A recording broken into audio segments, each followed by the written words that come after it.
Ó.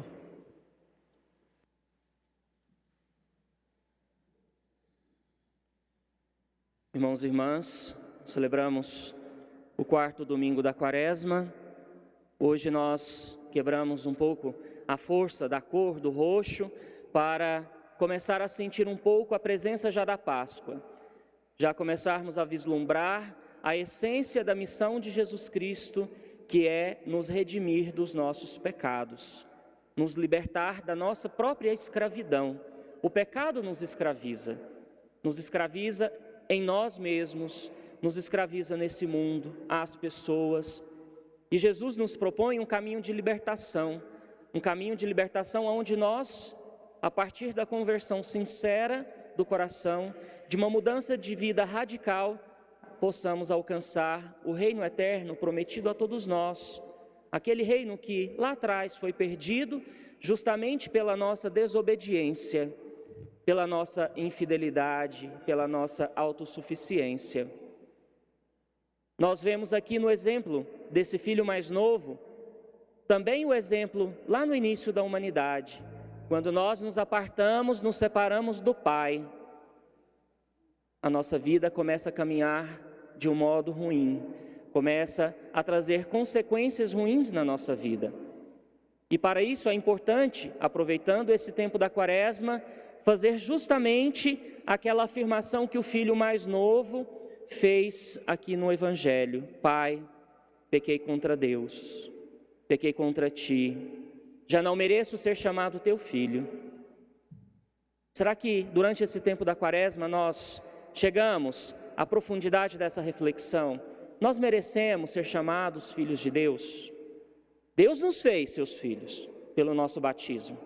Não tem como voltar atrás. Até aqueles que renunciam à própria fé, uma vez marcados com o sinal de Cristo, são filhos de Deus, mesmo que se voltem contra Deus.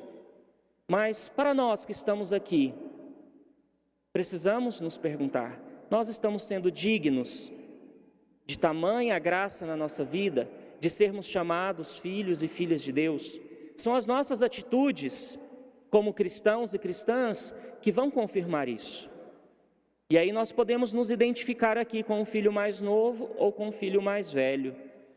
Filho mais velho, filho obediente, fiel ao pai, caminhava cada dia junto do pai. Atitudes bonitas do filho mais velho também, mas toda essa atitude bonita de fidelidade, de comunhão com o pai, vai por terra quando ele não entende a dimensão do amor do coração do seu pai, que é capaz de perdoar até um ato tão grande como esse que o filho mais novo fez, de rejeição. Ao pedir a parte da herança, enquanto o pai ainda estava vivo, é como se o filho também estivesse renegando aquele pai: já não pertenço a você. Nós sabemos que para aqueles que têm algo a partilhar entre os filhos, essa partilha vem depois que o pai ou a mãe morre, mas o filho conclama o seu direito: dá-me a parte da herança que me cabe. Atitudes ruins, perversas, mas diante de cada situação, de cada condição que nós carregamos de pecado na nossa vida, é preciso essa atitude de humildade. Reconhecer a nossa condição de pecadores é um ato de humildade e é um ato doloroso também. Precisamos quebrar o nosso orgulho, a nossa prepotência e visitar o interior do nosso coração, a nossa vida, fazer um exame de consciência profundo dos nossos atos, para que assim, reconhecendo a nossa miséria, as nossas fragilidades, nós possamos ter a coragem e o esforço de dar passos em direção ao Deus da misericórdia. E nós não podemos confundir a justiça de Deus como vingança, mas a justiça de Deus como misericórdia, como aquele que acolhe a partir do nosso desejo sincero de viver na casa do Pai. Estar aqui no templo de Deus não significa que nós estamos vivendo a vontade de Deus, não significa que nós estamos colocando em prática os seus ensinamentos, os seus mandamentos. E não podemos agir como filho, ser fiel, ser submisso, para depois exigir algo em troca. Talvez nós vemos isso nas nossas famílias, pais e mães que tanto fazem aos seus filhos e depois os filhos ficam jogando as coisas na cara, cobrando, exigindo. Os pais fazem por amor, por mais que também tenham as suas fragilidades, que carreguem os seus pecados. Mas nós devemos reconhecer por trás de cada atitude dos nossos pais, das nossas mães, o amor, a vida que foi dada. E é muito bonito no Evangelho quando nós vemos esse filho voltar para casa e ele nem termina de dizer ao pai tudo o que ele tinha planejado. O pai o interrompe e chama os empregados e devolve a dignidade de filhos através de uma túnica, através de uma sandália, através de um anel. Devolve a dignidade do seu filho. E nós devemos recuperar a nossa dignidade de filhos e filhas de Deus, buscando viver por amor, aquilo que Jesus Cristo nos ensina. Se vivermos por medo, não tem sentido. Se vivermos querendo barganhar as coisas com Deus, também não tem sentido. Tem que ser uma convicção sincera do coração. É um projeto de vida, é a nossa identidade. E colocar isso em prática nas nossas relações familiares, comunitárias, nas nossas relações aí fora onde nós estamos inseridos. Deus está lá, pronto, esperando o nosso regresso. O olhar daquele pai se enche porque vê o filho voltar. O coração transborda de alegria, abraça, o beijam. E Deus está assim, esperando o nosso retorno. E esse tempo da Quaresma é o tempo propício para que nós possamos voltar a Deus. Rasgar o coração e não as vestes, como nós ouvimos lá no início da Quaresma, na quarta-feira de cinzas. Muitas vezes as nossas ações são superficiais, são periféricas, artificiais. Elas precisam ser profundas, elas precisam ter sentimento, ter amor, elas precisam ter a nossa vida. Nos colocarmos inteiramente na vivência do projeto de Deus para nós. Mas para isso é necessário consciência. Por isso o tempo da Quaresma, como eu disse, é o tempo da conversão, mas a conversão ela só acontece quando nós tomamos consciência da nossa condição, do caminho que Deus nos oferece por meio de Jesus Cristo e daquilo que nós haveremos de alcançar quando nos colocamos inteiramente no seguimento ao Filho amado de Deus.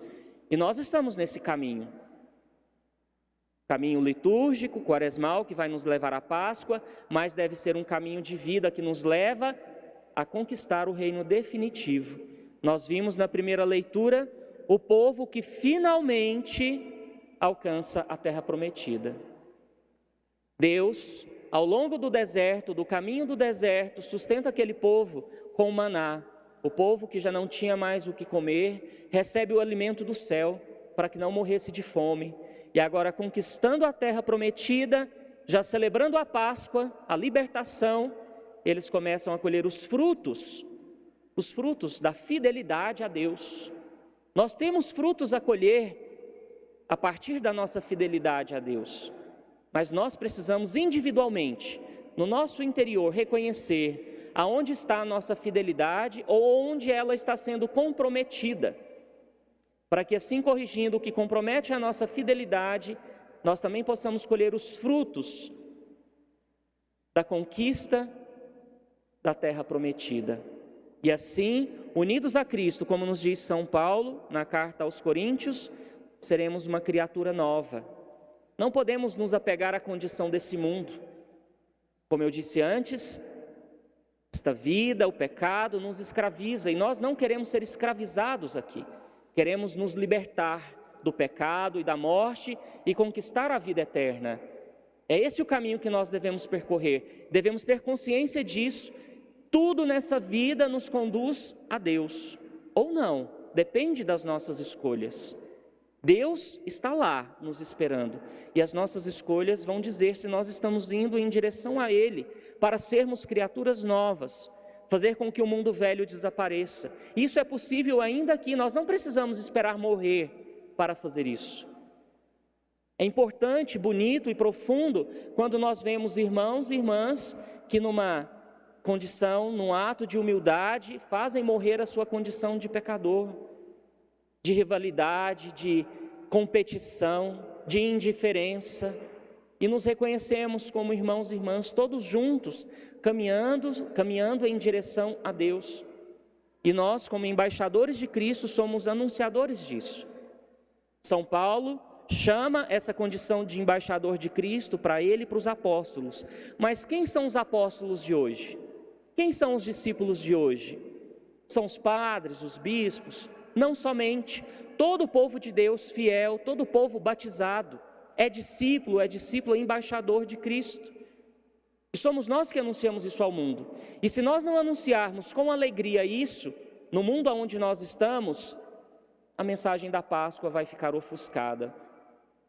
No sábado santo nós iremos acender a luz de Cristo, aquela vela, aquela chama que queima 50 dias, festejando a Páscoa, a ressurreição do Senhor, a nossa libertação. O que vai representar esta luz para nós? A luz que nos faz caminhar em meio às trevas, ou apenas mais uma luz que se apaga com 50 dias e que nos faz continuar condicionados a esta vida de pecado, a esta vida de escravidão ao mundo e a tudo aquilo que nós nos apegamos? Então, que movidos por esse desejo de alcançar a ressurreição do Senhor e a nossa própria vida eterna, que nós possamos soltar aquilo que não pertence a Cristo, aquilo que não pertence a nós, sentimentos, pessoas, condições, posses, status, tantas coisas que ofuscam o nosso ser de Cristo, o nosso ser embaixadores de Cristo. E quando nós anunciarmos isso com a vida, nós com certeza levaremos o mundo à conversão. Na sexta-feira nós vimos um ato universal da igreja, que foi um ato de fé do Papa Francisco, chamando a igreja do mundo todo a rezar, a consagrar a Rússia, a Ucrânia, todos os lugares que vivem em situação de guerra, ao Imaculado Coração de Maria. Como que o Imaculado Coração de Maria vai triunfar, como ela disse no aparecimento? A partir do momento em que nós colocarmos em prática aquilo que ela mesma disse lá nas bodas de Caná: fazei tudo o que ele vos disser, fazei tudo o que o meu filho disser. Então, na vivência daquilo que Cristo nos ensina, nós faremos o Imaculado Coração de Maria triunfar, nós faremos com que o mundo seja consagrado a Deus, e assim, consagrado a Deus, nós vamos libertar o mundo de todo o mal que nos coloca numa condição de morte e de pecado. Então, que, esperando a Páscoa do Senhor, nós possamos nos libertar a nossa família e a nossa igreja de tudo aquilo que nos impede de dar passos em direção ao Pai misericordioso e de alcançar as alegrias da vida eterna. Louvado seja nosso Senhor Jesus Cristo. Paga sempre.